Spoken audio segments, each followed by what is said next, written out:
Hello guys, welcome to your YouTube channel Aspire use. My dear దొంగ అనే movie అయితే చూడటం జరిగింది భయ్య.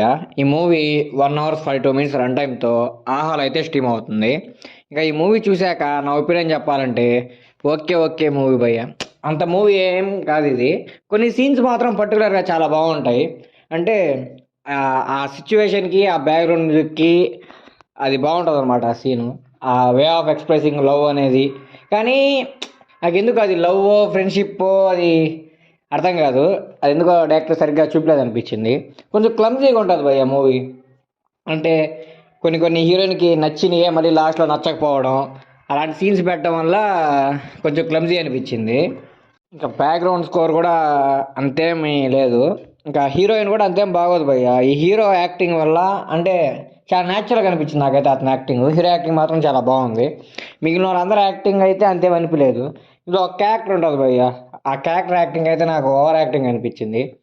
ఏముండదు సినిమా, జస్ట్ అలా పోతా ఉంటుంది అంతే. కొన్ని కొన్ని సీన్స్ మాత్రం ఆ సీన్స్ వల్ల ఆ మూవీ సాటిస్ఫై అవుతాము.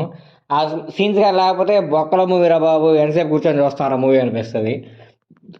ఇది డైరెక్ట్ ఆహారం రిలీజ్ అయింది. థియేటర్ రిలీజ్ అయితే అయిందో లేదో నాకు తెలియదు. అంతే భయ్య, ఈ మూవీ గురించి చెప్పుకోవడానికి కూడా ఏం పెద్దగా ఏం లేదు. కొన్ని కొన్ని సీన్స్ మూవీని లేపాయి అంతే. ఏమి ఉండదు భయ్య, సాంగ్స్ ఏం పెద్ద ఉండవు, ఏముండదు అసలు. ఈ సినిమాకి మై డియర్ దొంగ అనే టైటిల్ కరెక్టో కాదో కూడా నాకు అర్థం కావట్లే.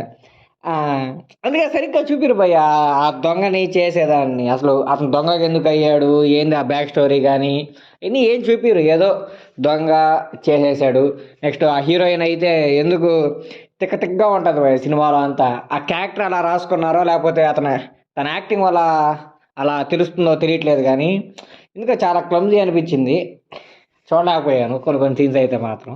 మీరు చూడాలనుకుంటే మాత్రం చూడొచ్చు. ఆ హాల్ అయితే స్ట్రీమ్ అవుతుంది అది.